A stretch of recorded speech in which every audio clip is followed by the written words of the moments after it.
Our staff have done some of the heavy lifting, but now it's on us. Yeah. And you're known as a tough negotiator and deal maker. But what fair. is in front? And fair.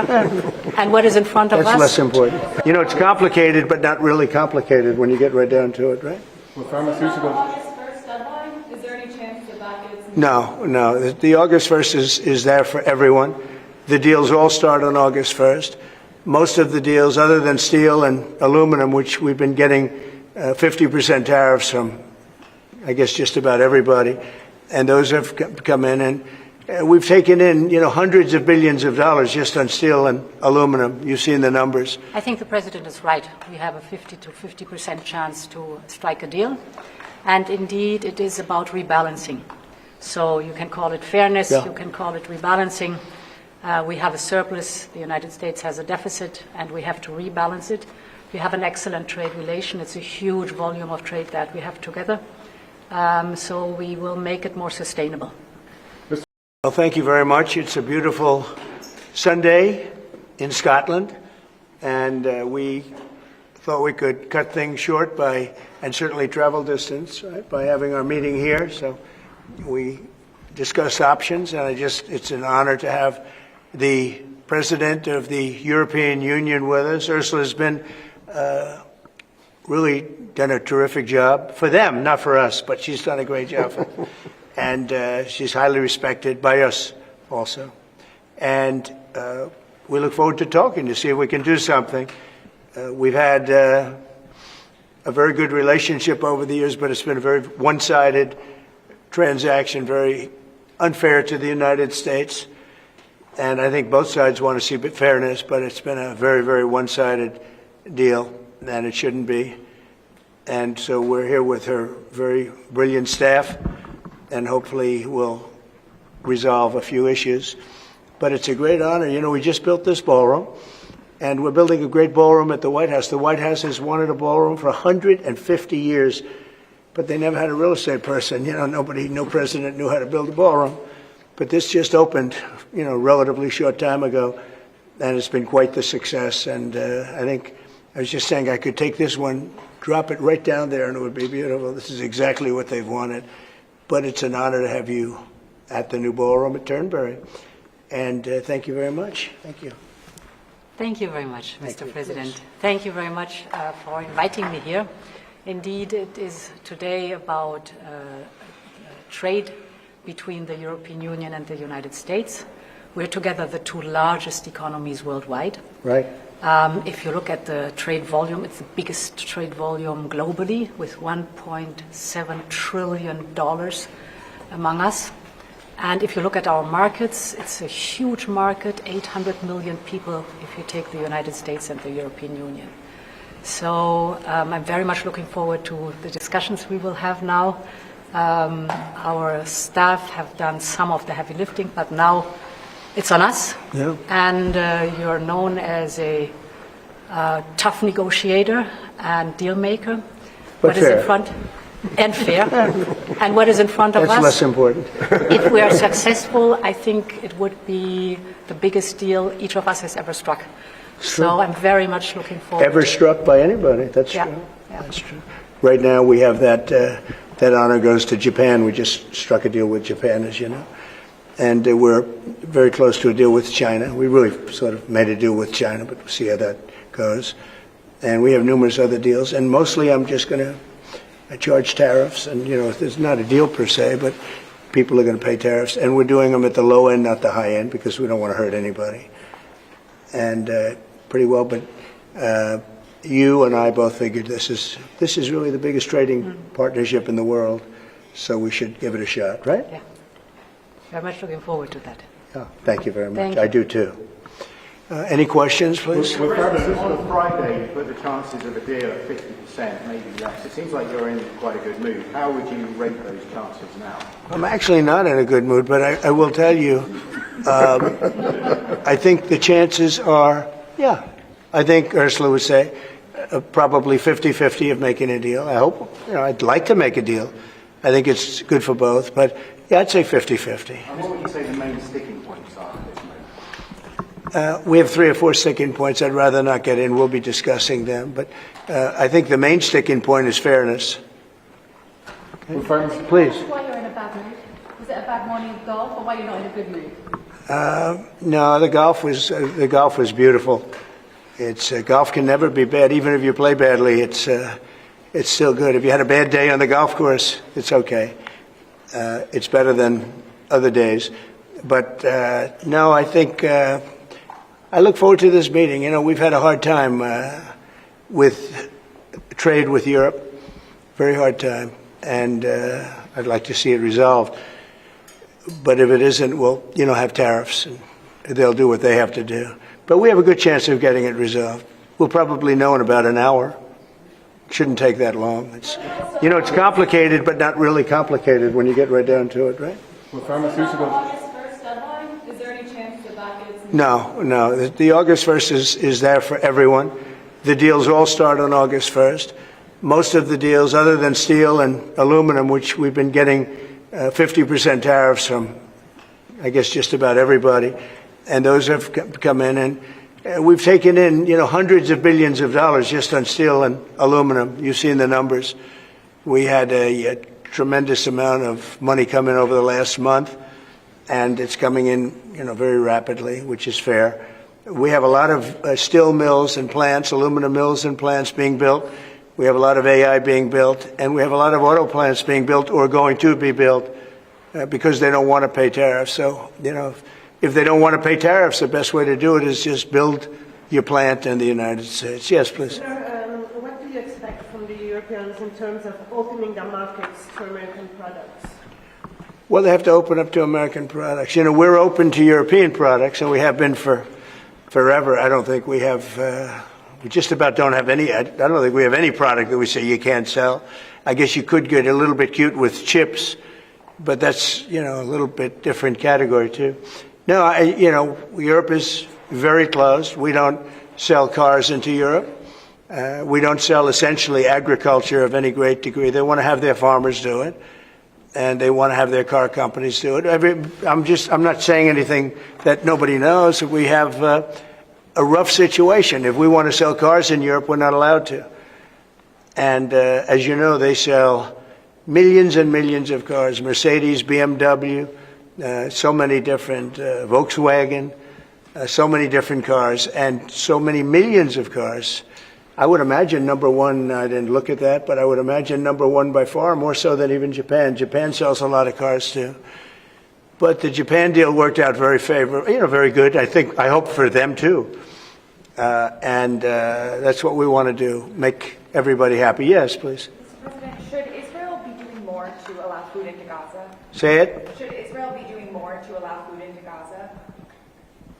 What did you say? Should Israel be doing more to allow food into Gaza? Well, we gave $60 million 2 weeks ago, and nobody even acknowledged it for food.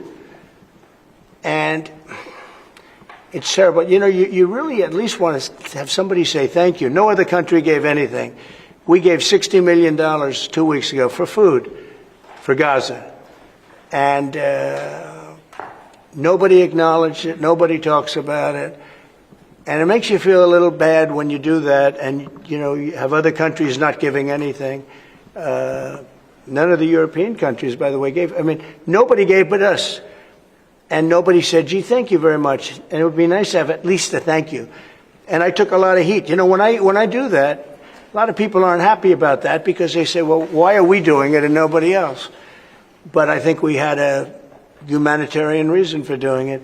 What's going to happen? I don't know. I can tell you that Hamas, as I said would happen, at the end, we've gotten back a lot of hostages, a tremendous number of hostages, most of them. Now we have dead hostages, and the mothers want them back, and we have 20 people approximately, but that are living. But we have a lot of bodies, and the parents want those bodies as much as they would want their child if that child were alive. I met with parents it was so sad. Sir, please get my son back. How is your son doing? Well, he's dead, but they have his body. And it's so important. It's more important. It's almost like more, but as important as if the child were living. These people were, they're devastated. And I said, when you get it down to a certain number, you're not going to be able to make a deal with Hamas. Because once they give them up, then they feel that that's going to be the end of them. And what I said is exactly true. You know, they had a routine discussion the other day, and all of a sudden they hardened up. They don't want to give them back. And so Israel's going to have to make a decision. I know what I do, but I don't think it's appropriate that I say, but Israel's going to have to make a decision. Mr. President, when you were in the Middle East, you talked about the images coming out of Gaza and the starving kids. Those images are still going. Many of them are much worse. Thinner children, starving. What do you see or feel when you look at those images today? Well, it's terrible. You know, when I see the children, and when I see, especially over the last couple of weeks, and people are stealing the food, they're stealing the money for the food, they're stealing weapons, they're stealing everything. It's a mess. That whole place is a mess. The Gaza Strip, you know, was given many years ago so that they could have peace. That didn't work out too well.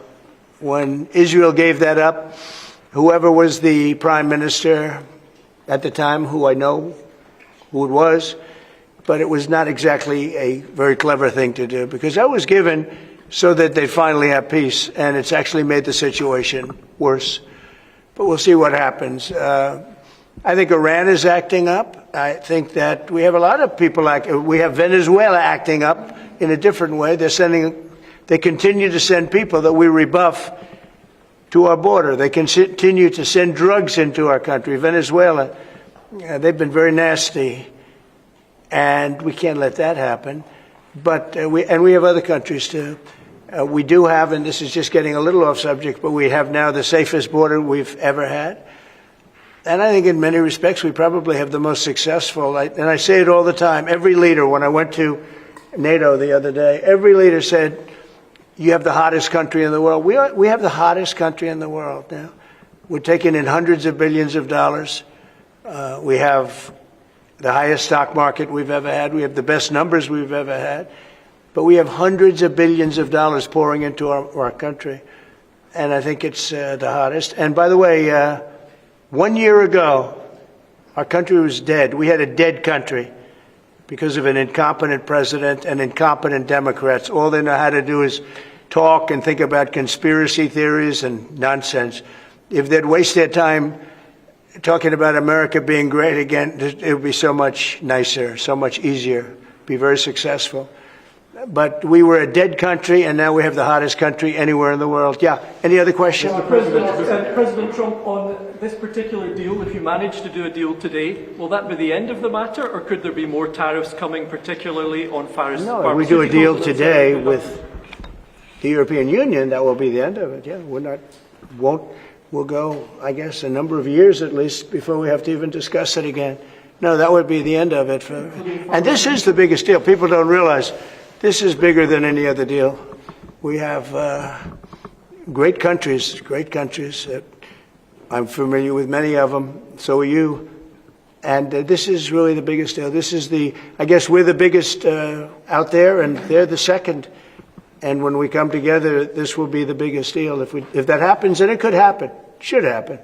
Okay? Thank you. Will pharmaceuticals be part of today's? No, it won't. Pharmaceuticals will be, could be, we'll do something, but basically pharmaceuticals won't be part of it because we have to have them made in the United States, and we want them made in the United States. And I think it's easy to say, and I think it's important to say pharmaceuticals are very special. We can't be in a position where we're relying on other countries. Now, Europe is going to make pharmaceuticals, drugs, and everything else for us too, a lot, but we're going to have also our own. A question for President von der Leyen. Yes. Can you give your assessment of what you feel the chances are of deal of? The President just talked about a 50-50 chance, and the biggest obstacle being fairness. What would you say are those things for you? I think the President is right. We have a 50 to 50% chance to strike a deal. And indeed, it is about rebalancing. So you can call it fairness, You can call it rebalancing. We have a surplus, the United States has a deficit, and we have to rebalance it. We have an excellent trade relation. It's a huge volume of trade that we have together. So we will make it more sustainable. Mr. Trump, can you do better than 15% tariff rate for the EU? Better meaning lower? Yeah. No. Mr. President, to return to Gaza, you're going to meet the British Prime Minister tomorrow. He's going to ask you to consider again peace talks between Israel and Hamas.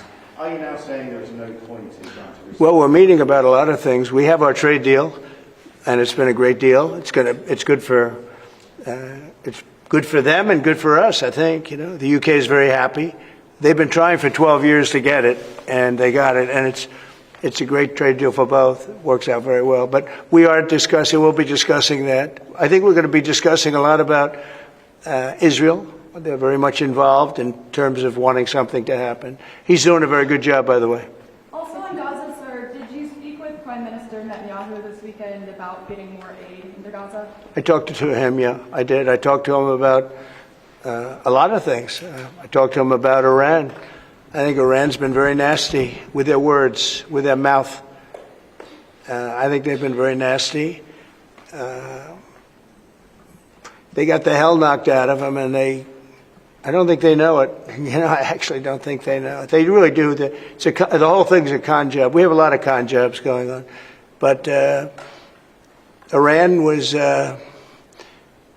beaten up very badly, for good reason.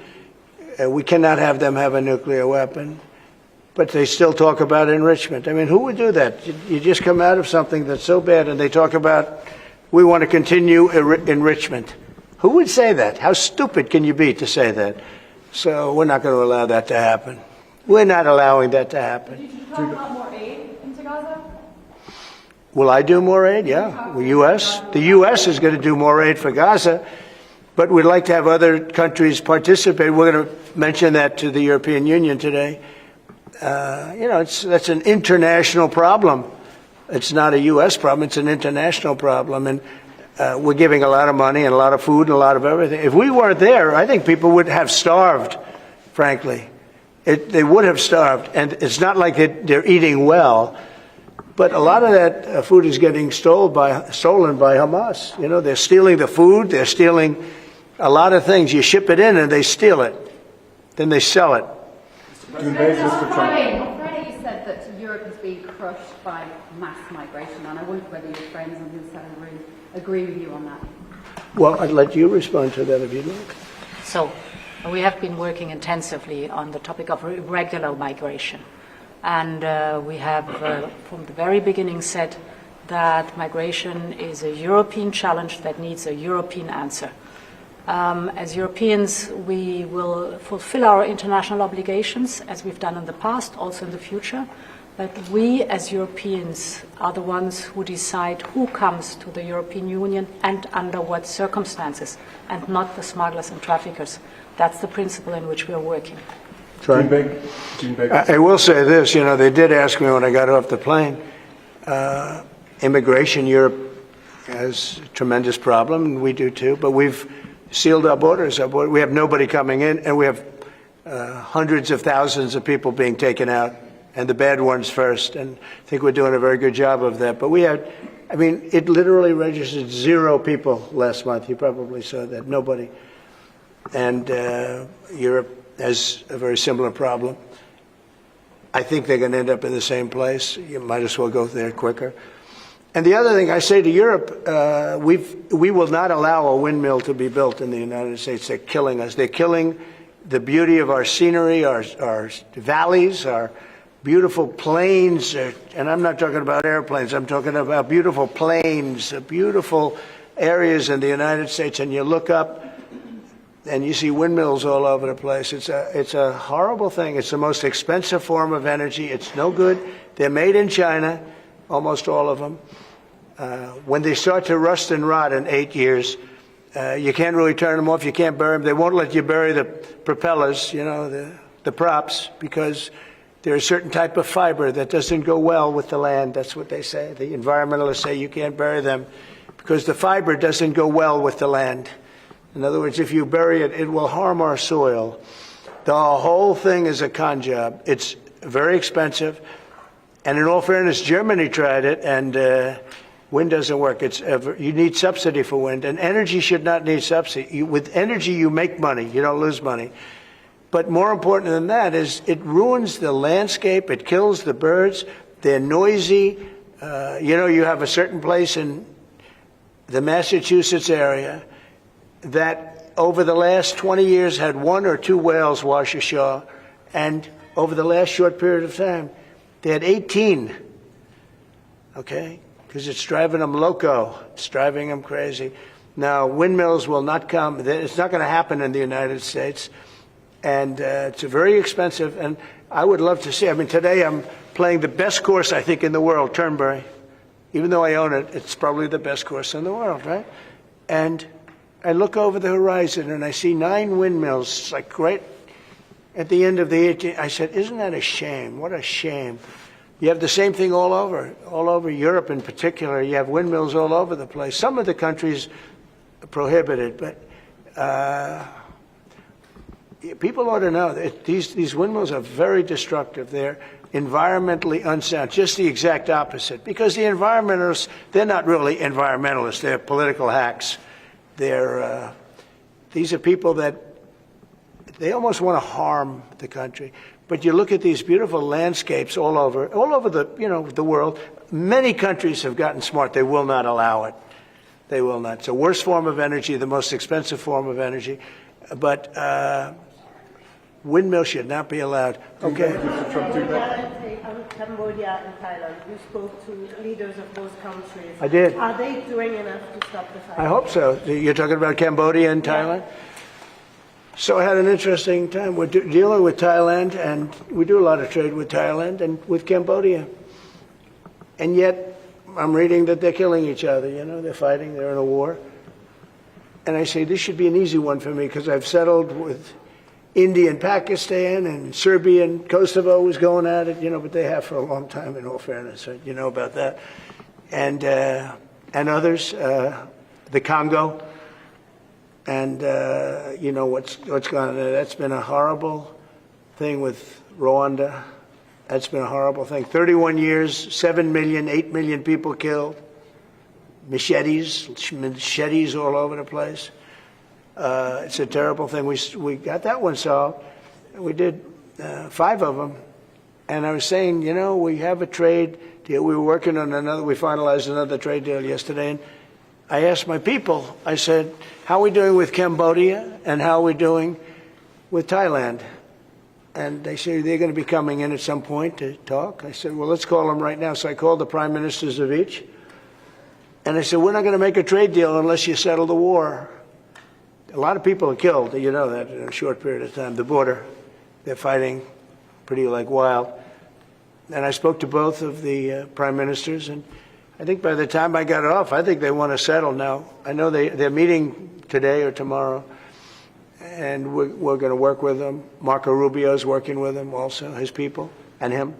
I think we're going to get that. That would be a great thing, but that would have turned out to be a bad one. And I will tell you, India and Pakistan, they were really getting ready to go at it. So getting those things settled, if I can do it, and if I can use trade to do that, it's my honor. But I had great talks with 2 very good people that they both really would like to make a deal. So we'll see what happens. Okay, how about 1 more, 2 more? Mr. President, Europe's now spending a lot more on defence thanks to you. Does that they mean are. Should they get a fairer deal on trade and exchange? Well, they're spending a lot on defense, but we're spending a lot more. And we've been very generous to NATO for many, many years. And but we had a terrific meeting with NATO. I'd love to do as well. We had a meeting where they put up 5% instead of 2%, and they're going to pay it instead of not paying, because as you know, many people didn't pay the 2% or anywhere near it, and the 2% was too low. And we're going to be sending now military equipment and other equipment to NATO, and they'll be doing what they want, but I guess for the most part working with Ukraine. But we had a fantastic meeting. I guess it's now almost 4 weeks ago. One of the best meetings they've ever had at NATO. And the spirit and the coming together was incredible. And I stood and I listened to almost 30 speeches. That was a lot. and I was really late, and I had to leave, but I didn't want to leave before those last 10 spoke, because they'd go home and they'd tell their wife, Trump left. And they were so nice to the United States. They were all mentioning the United States, and me, but they were mentioning the United States to be here. It's such an honor, et cetera. And I thought it would have been inappropriate. But I did stay. It was very hard because I was extremely late for something else that was, pretty important. And we had a tremendous NATO meeting. I'm sure you heard that too. Yep. It was great. There's some great people that you deal with on two fronts, right? But you deal with on primarily the trade front. But I will tell you, they came together and the relationship is really good. That was an interesting question, because you probably have reported it that way. It really, we came together, and they went from 2% to 5%, which nobody would have thought that was even, who would even think that? Because they didn't want to be at 2%. All of a sudden they're 5%. And that's the right number. And so it was a great honor. I got to know the heads of those countries really very well at that meeting almost a month ago. Okay? Thank you very much, everybody. We'll let you know what's happening. Will you be visiting your Irish golf course anytime soon, Doonbeg? I will. I love Doonbeg. I'll go. It's not in the Strip, but I'll go soon. Okay? Thank you very much. Thank you. Thanks, guys. 单字说明 transaction 交易 transaction He completed the transaction in just minutes. 他在几分钟内完成了这笔交易。This bank charges fees for every transaction. 这家银行对每笔交易都收费。Our store processes thousands of transactions daily. 我们的店每天处理数千笔交易。Brilliant. 优秀的。Brilliant. She gave a brilliant performance on stage. 她在舞台上有精彩表现。He has a brilliant mind for solving problems.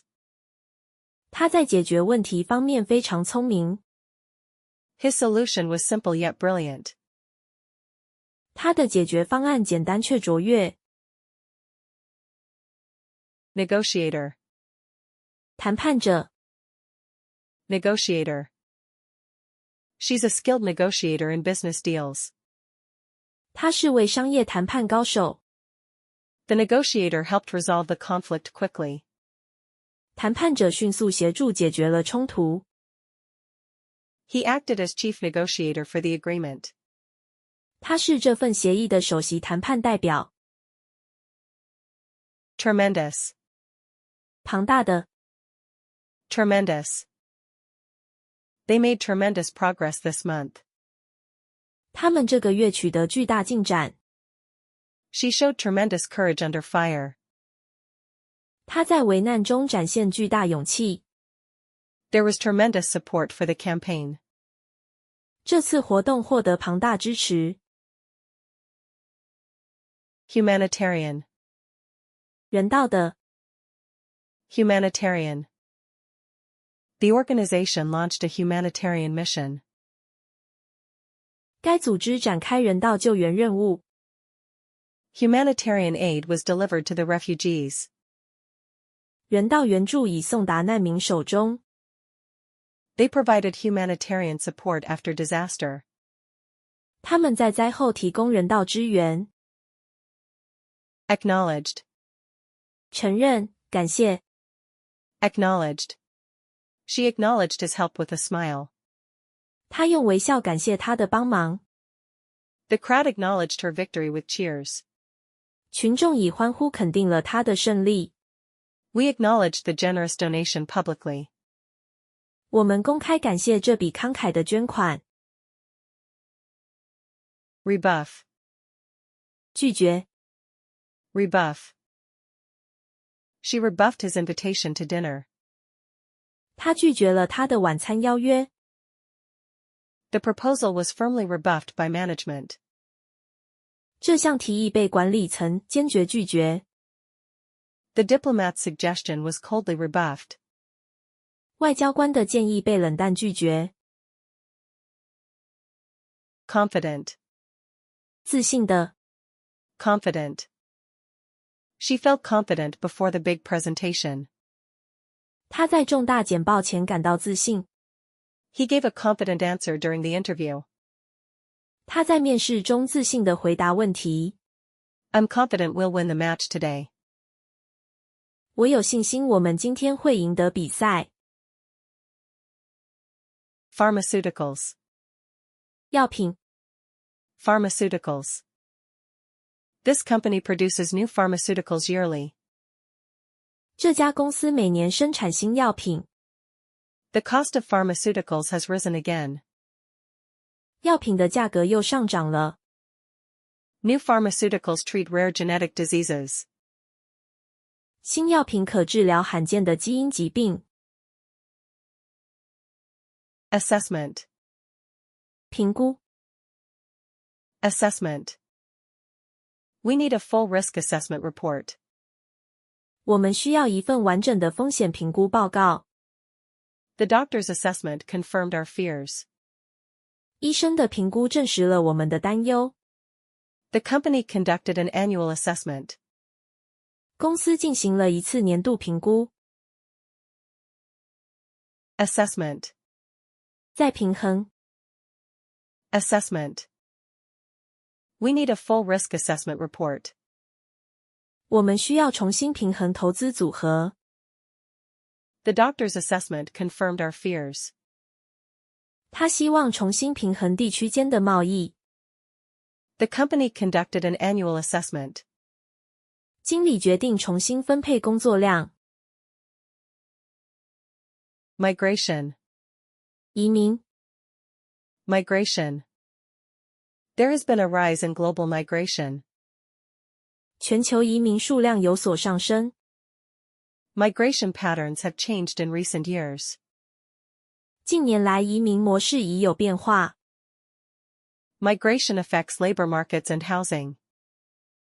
移民影响劳动市场与住房状况。Smugglers. 偷渡客 Smugglers. The Coast Guard caught several smugglers today. 海巡队今天逮捕了几名偷渡客。Authorities are cracking down on smugglers. 当局正在打击偷渡客行动。Smugglers often work in dangerous conditions. 偷渡客通常在危险环境中活动。Subsidize. 补贴 Subsidize. The government will subsidize electric cars. 政府将对电动车进行补贴。Farmers were subsidized after a bad harvest. 农民在欠收后获得补贴。The city plans to subsidize public transport. 市政府计划补贴大众运输。Destructive. 破坏性的 Destructive.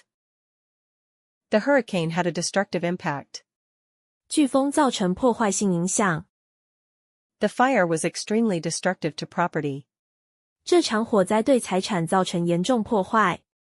Destructive storms hit the region last month. 上个月破坏性暴风袭击该地区。谢谢观看本影片，如果您觉得这部影片对您有帮助，敬请订阅、按赞、分享、开启小铃铛。See you next time.